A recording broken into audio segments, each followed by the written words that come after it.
नमस्कार, आप सभी का स्वागत है आपके अपने इस चैनल में शर्मा जी जीएस अड्डा।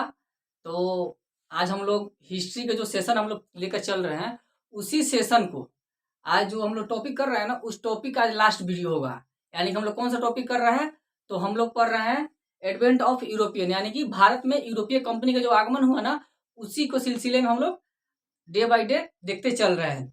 तो जैसा कि ये हम लोग का तीसरा क्लास है, जिसमें 2 क्लास में हम लोग पढ़ चुके हैं, पुर्तगाल और ब्रिटिश, डच, और आज जो लास्ट आने वाला है वो आपका है फ्रांसीसी कंपनी। तो आज हम लोग पढ़ेंगे फ्रांसीसी कंपनी के बारे में, देखेंगे। और फ्रांसीसी कंपनी से पहले देखिए, पहले हम लोग क्या थ्योरी देख रहे हैं, और जो पूरा थ्योरी आज क्लियर हो जाता है तो उसके बाद हम लोग क्या करेंगे, एक सेशन और लेकर आएंगे जिसमें आपका पूरे एडवेंट ऑफ यूरोपियन से जितना क्वेश्चन बन सकता है और जितना क्वेश्चन पूछा गया है प्रीवियस ईयर में, यूपीएससी में हो या यूपी पीसीएस में हो या बीपीएससी में हो या अदर किसी भी स्टेट पीसीएस में, आपका इस टॉपिक से जितना भी क्वेश्चन पूछा गया है, उन सभी क्वेश्चन को वन लाइनर फॉर्मेट में हम लोग केवल एक वीडियो में देख लेंगे। पहले इसको थ्योरी बाय थ्योरी पहले क्लियर कर देते हैं, उसके बाद हम लोग क्या करेंगे, एक सेशन लेकर आएंगे और उस सेशन के माध्यम से पूरे क्वेश्चन को एक ही बार में निपटा के हटा देंगे।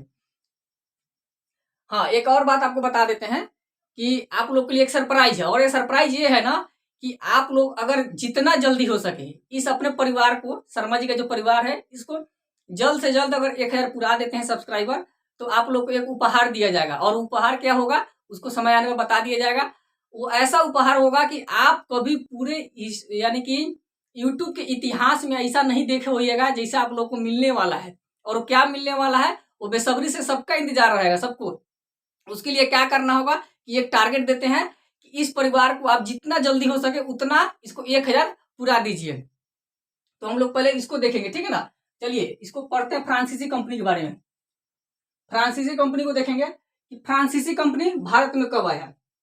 देखिए, जब फ्रांसीसी कंपनी का जब गठन हुआ था ना, वहां फ्रांस में जब उसकी स्थापना हुआ था, उस समय वहां का जो शासक था लुई 14वां था। जैसे कि यहाँ दिया हुआ है, सम्राट लुई 14वें के शासनकाल में मंत्री कोलबर्ट के प्रयास से, देखिए मंत्री कोलबर्ट के प्रयास से 1664 ईस्वी में फ्रांसीसी कंपनी की स्थापना हुआ।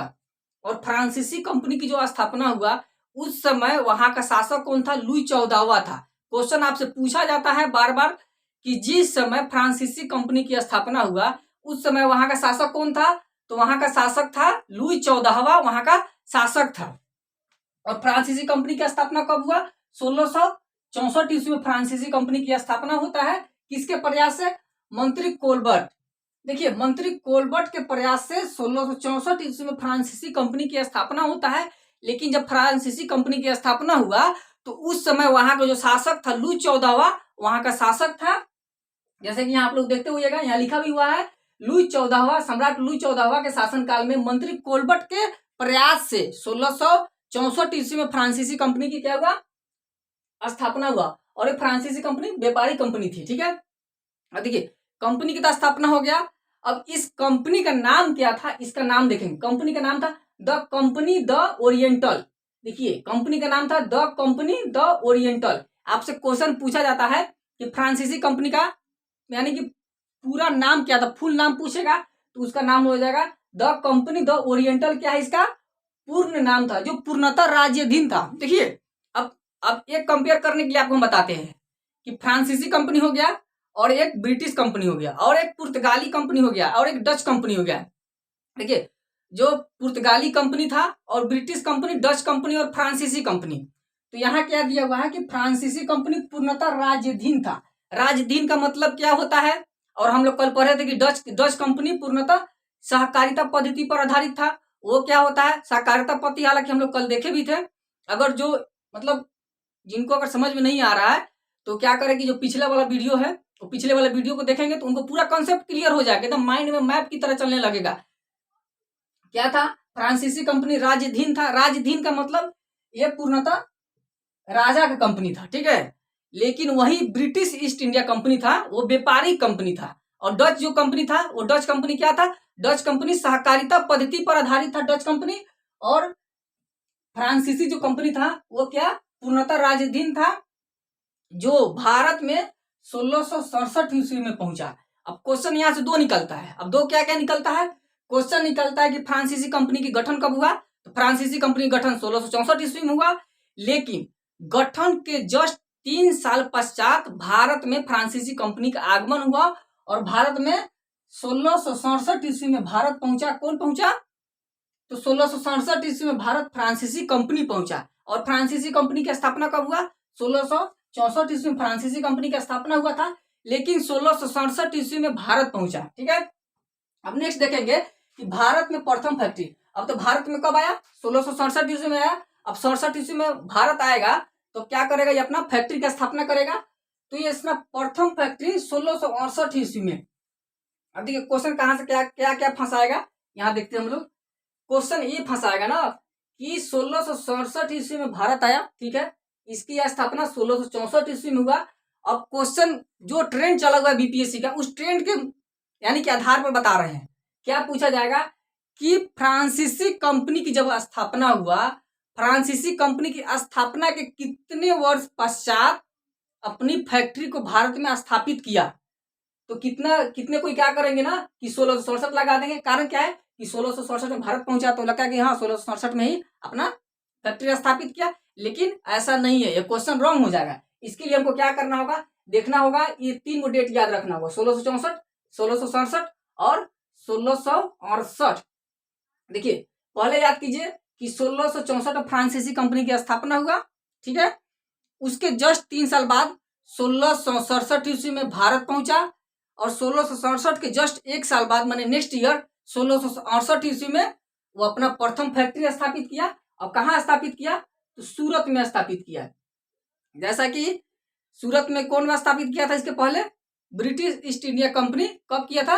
1608 में तो फैक्ट्री खोलने की अनुमति मिल गया था जहांगीर से, लेकिन पुर्तगाली षड्यंत्र के कारण क्या हुआ? उस अनुमति को रद्द कर दिया गया, जिस कारण 1611 ईस्वी में अपना मसूलीपट्टनम में क्या किया? मसूलीपट्टनम में फैक्ट्री स्थापित किया। कौन? East India company. लेकिन फिर क्या हुआ कि जहांगीर के द्वारा 1613 ईस्वी में सूरत में अस्थायी फैक्ट्री खोलने की मतलब अनुमति दे दिया गया। 1613 ईस्वी में किसका फैक्ट्री खुला? तो 1613 ईस्वी में ब्रिटिश ईस्ट इंडिया कंपनी की अस्थायी फैक्ट्री कहाँ खुला? 1613 ईस्वी में खुला था। कहाँ? सूरत में। वहीं अगर भारत में प्रथम फैक्ट्री किसका? फ्रांसीसी का प्रथम फैक्ट्री की बात करें कि भारत में फ्रांसीसी कंपनी का प्रथम फैक्ट्री कब खुला था? तो 1668 ईस्वी में सूरत में खुला था। किसके द्वारा खुला गया था? क्वेश्चन यहां से पूछा जाएगा कि जो प्रथम फैक्ट्री सूरत में खोला गया 1668 में, वो किसके द्वारा खुला गया? तो फ्रैंको कैरो। देखिए यहाँ नाम देखिएगा, इस नाम को याद रखिएगा, फ्रैंको कैरो के द्वारा। किनके द्वारा? फ्रैंको कैरो के द्वारा सूरत में 1668 ईस्वी में प्रथम फैक्ट्री की स्थापना किया गया था। कहाँ? सूरत में। किसका फैक्ट्री? फ्रांसीसी कंपनी का फैक्ट्री। वहीं सेकेंड फैक्ट्री देखे तो मसूलीपट्टनम, जबकि मसूलीपट्टनम में 1611 ईस्वी में किसका? ब्रिटिश कंपनी का स्थापना हुआ मसूलीपट्टनम में 1611 में। और 1613 ईस्वी में किसका हुआ था? सूरत में हुआ था, ब्रिटिश कंपनी।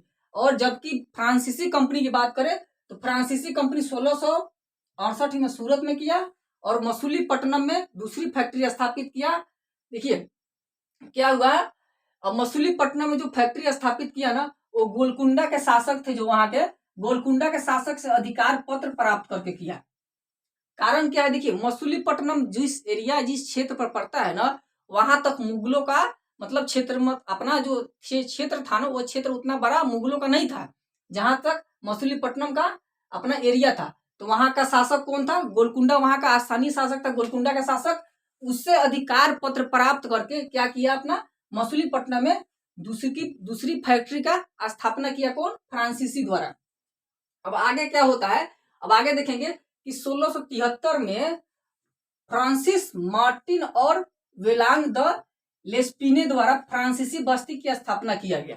देखिए क्या हुआ कि 1673 ईस्वी में फ्रांसिस मार्टिन और वेलांग द लेस्पिने द्वारा फ्रांसीसी बस्ती की स्थापना किया गया, जो पूरे तरह से किले बंद था। ठीक है, क्या किया गया? फ्रांसीसी बस्ती की स्थापना किसके द्वारा किया गया था?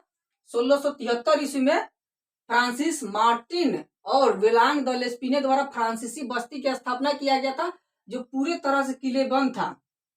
आगे क्या है, वेलिकोंडापुरम के मुस्लिम सूबेदार से, देखिए वेलिकोंडापुरम के जो मुस्लिम सूबेदार से वो क्या किया, मुस्लिम सूबेदार से शेर खान लोधी, मुस्लिम सूबेदार था कौन, वेलिकोंडापुरम के मुस्लिम सूबेदार था, उनसे क्या किया, जो मुस्लिम सूबेदार थे वो क्या किए, शेर खान लोधी से एक गांव को लेकर इस बस्ती को बसाया। अब देखिए इस किस बस्ती के बारे में बात हो रहा है, तो ये बात हो रहा है पुडुचेरी के बारे में बात हो रहा है, पुडुचेरी के बारे में बात हो रहा है, यानी कि पौंडीचेरी के बारे में बात हो रहा है। पौंडीचेरी की स्थापना कब हुआ और पौंडीचेरी को बसाया किसने, इसके बारे में बात हो रहा है कि 1673 ईस्वी में फ्रांसिस मार्टिन और वेलांग द लेस्पिने द्वारा पौंडीचेरी की स्थापना कब की गई थी, फ्रांस, ठीक है। पौंडीचेरी जो है ना, पौंडीचेरी की स्थापना यानी कि जो पौंडीचेरी जो नगर है ना, आज के जो देख रहे होइएगा, पौंडीचेरी जो बस्ती है उसको बसाने का श्रेय फ्रांसीसी को ही जाता है। अब फ्रांसीसियों के द्वारा कब किया गया था, 1673 ईस्वी में पौंडीचेरी नगर की क्या किया गया, इसको बसाया गया। किसके किसके द्वारा, मार्टिन और वेलांग द लेस्पिने, देखिए मार्टिन है और वेलांग द लेस्पिने के द्वारा फ्रांसीसी बस्ती की स्थापना किया गया था, जिसका नाम था क्या, पुडुचेरी की स्थापना किसके द्वारा किया गया था, मार्टिन और वेलांग द लेस्पिने के द्वारा पुडुचेरी की स्थापना किया गया था। जो क्या किया, स्थापना के पश्चात पूरे तरह से उसको किले बंद यानी कि चारों तरफ से घेरवा दिया। और नेक्स्ट क्या हुआ, वेलिकोंडापुरम के मुस्लिम सूबेदार क्या किया, वेलिकोंडापुरम के जो स्थानीय मुस्लिम सूबेदार थे ना, वो क्या किया कि शेर खान लोधी से एक गांव को लेकर इस बस्ती को बसाया था, ठीक है, किसको, पौंडीचेरी को। अब आगे क्या होता है इसी समय कि बंगाल का सूबेदार था शाइस्ता खां, देखिए बंगाल का सूबेदार शाइस्ता खां के बारे में हालांकि क्वेश्चन पूछा जाता है और ये एमपीपीसीएस में क्वेश्चन पूछा गया है इसका, देखिए ये क्वेश्चन पूछा गया आपका एमपीपीसीएस में प्रीवियस ईयर में भी क्वेश्चन पूछा गया है शाइस्ता खां के बारे में कि बंगाल का सूबेदार शाइस्ता खां से 1674 में चंद्रनगर प्राप्त किया था। अब 1674 ईस्वी में चंद्रनगर प्राप्त किया, कौन किया, फ्रांसीसी किया, किससे लेकर किया, तो बंगाल के जो सूबेदार थे शाइस्ता खां से 1674 ईस्वी में चंद्रनगर क्या हुआ, चंद्रनगर प्राप्त किया था। आगे होता है कि 1690 से 92 में चंद्रनगर में फ्रांसीसी फैक्ट्री बैठाया। देखिए अब क्या हुआ यहाँ कि 1674 ईस्वी में तो चंद्रनगर प्राप्त कर लिया, कौन, फ्रांसीसी किया, किससे, बंगाल के सूबेदार शाइस्ता खां थे उनसे प्राप्त किया, क्या, चंद्रनगर प्राप्त किया। और चंद्रनगर में 1690 से 92 ईस्वी के बीच में, यानी 1690 से 92 2 साल के अंतराल में, वो अंदर में ही चंद्रनगर में अपना फ्रांसीसी फैक्ट्री बनाया। बंगाल में जो फैक्ट्री बना वो कब बना, चंद्रनगर में बना, कब बना, 1690 से 92 ईस्वी में बना चंद्रनगर में। देखिए अब आगे क्या होता है कि 1721 में अब धीरे धीरे अब ये अपना क्या किया कि भारत में मतलब जिस तरह अंग्रेज साम्राज्य था, यानी अंग्रेज ही क्या किया, अपना धीरे धीरे एक जगह फैक्ट्री बैठाया, फिर सेकेंड बैठाया, फिर यहाँ वहां मतलब चारों बगल अपना क्या हुआ, पैर पसारने लगा। अब उसी तरह क्या करता है, पुर्तगाली पैर पसारता है अपना, ये धीरे धीरे क्या किया, अपना फैक्ट्री स्थापित किया और अपना साम्राज्य सोच रहा है कि अपना एक साम्राज्य मतलब अपना साम्राज्य खड़ा करे, ठीक है। तो उसी साम्राज्य खड़ा करने के दौरान 1721 में मॉरिशस पर कब्जा किया, मॉरिशस देश है वहां कब्जा किया 1721 में, कौन, फ्रांसीसी। 1725 में माहे पर कब्जा किया और 1739 में कराईकल पर कब्जा किया और 1742 में, देखिए 1721 में मॉरिशस पर कब्जा किया, 1725 में माहे पर कब्जा किया, 1739 में कराईकल पर कब्जा किया।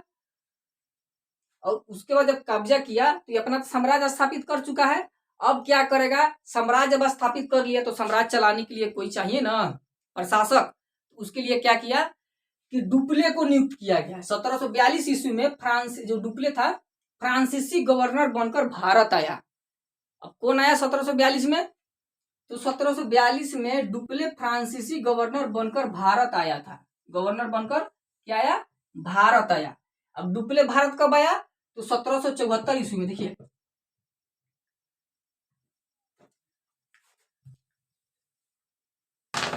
1774 ईस्वी में डुप्ले भारत आया। ठीक है, 1774 ईस्वी में डुप्ले भारत आया। अब डुप्ले की देखिए, डुप्ले की मंशा क्या था कि जब आया ना भारत गवर्नर बनकर, तो वो क्या किया कि साम्राज्यवाद का विस्तार किया। अपना सोचा कि अपना साम्राज्य विस्तार करे और अपना भिन्न भिन्न प्रकार के मतलब नीति लाने लगा। अब नीति लाएगा तो अपना साम्राज्य विस्तार करेगा। अब इसी दौरान हुआ क्या कि इसी दौरान हो गया खेला। अब खेला क्या हुआ, इधर अपना पुर्तगाली सोच रहा है, सॉरी फ्रांसीसी क्या सोच रहा है कि हम अपना वर्चस्व स्थापित करें। इधर तौले इनका बाबा जी आके बैठे हुए थे, कौन, इंग्लैंड वाले, ब्रिटिश वाले आके बैठे हुए थे। अब बाबा जी के सामने बेटा जी क्या करेंगे, तो अब ये दोनों में होने लगा झगड़ा, टक्कर। अब देखिए टक्कर जब होता था ना, कहाँ होता था, केवल व्यापार के लिए होता था कि हम व्यापार करेंगे, हम व्यापार करेंगे। तो बार बार झगड़ा जिस कारण होता था ना, व्यापार के लिए होता था। और बार बार अगर झगड़ा देखने को मिलता है, यहाँ तो पुर्तगाली को पहले ही निपटा के रख दिया है इंग्लैंड वाले। अब बचा हुआ फ्रांसीसी, तो फ्रांसीसी और क्या किया, फ्रांसीसी बनाम ब्रिटेन। देखिए फ्रांसीसी बनाम ब्रिटेन में बार बार झंझट होगा अपना, यानी कि अपना अपना साम्राज्य स्थापित करने के लिए। अब उस दौरान होगा कि ये तो पूरा आपका हो गया एडवेंट ऑफ भारत में यूरोपीय कंपनी का आगमन। अब इसके बाद होता है, अब जब दोनों में लड़ाई झगड़ा होगा ना, तब दो को लड़ेगा तो ऑटोमेटिक है क्या होगा, एक आदमी के विजय होगा। ये तो क्लियर है कि एक म्यान में दो तलवार नहीं रह सकता है, तो दो तलवार रखने के लिए क्या करना होगा, दो म्यान लगाना होगा। यहाँ तो दो तो इंडिया को नहीं बना सकते हैं ना, जब ही रहेगा तो एक इंडिया था, इसके लिए एक म्यान था और दो तलवार।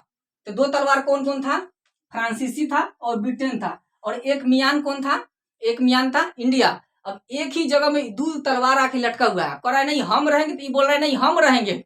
अब ये हम के चक्कर में है ना, दोनों आपस में लड़ने लगते थे। अब जब लड़ेंगे ना दोनों, तो अब इसमें से जब दो को लड़ेंगे तो ऑटोमेटिक है कि किसी एक आदमी का विजय होगा और एक आदमी कोई हारेगा। तो इसमें इसका जो आर्थिक स्थिति था ना, इसका आर्थिक स्थिति ठीक ठाक था और इसका आर्थिक स्थिति इसका भी ठीक ठाक था।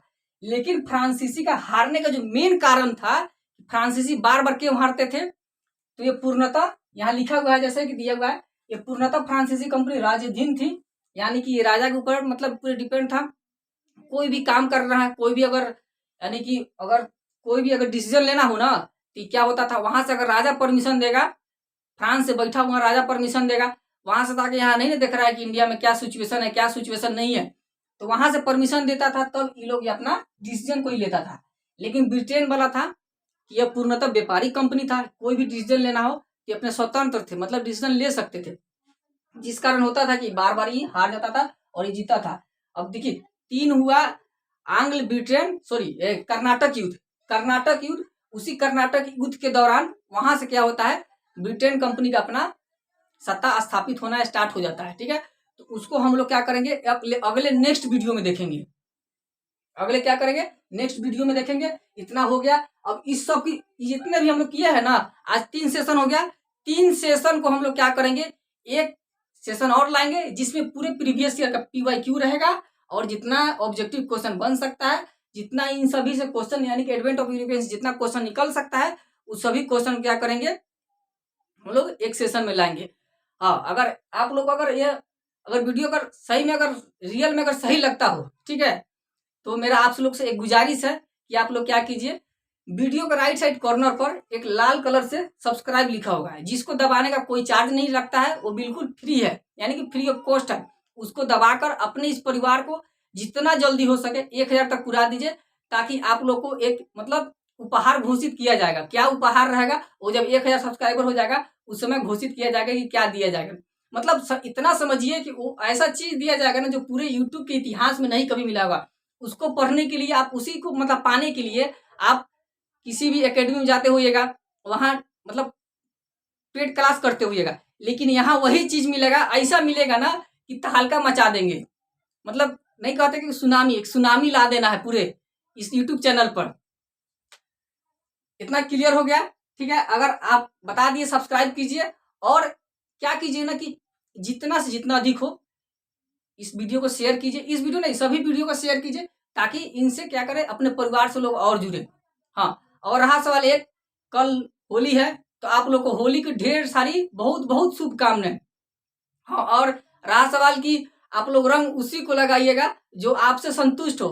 एक कहते हैं ना कि कहो उसी से जो ना कहे किसी से, कहो उसी से जो ना कहे किसी से, ठीक है।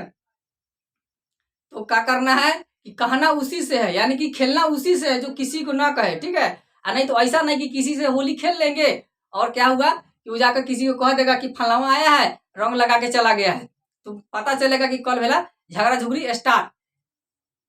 तो ऐसा काम नहीं करना है, काम वैसे वही करना है जो अपने फायदे के लिए हो, ठीक है। तो फिर कल मिलते हैं नेक्स्ट वीडियो के साथ। कल नहीं मिलेंगे, कल कारण कल होली है, कल वीडियो नहीं मिल पाएगा आप लोगों को। फिर परसों मिलते हैं उसके अगले दिन से। तब तक के लिए आप सभी का बहुत बहुत धन्यवाद।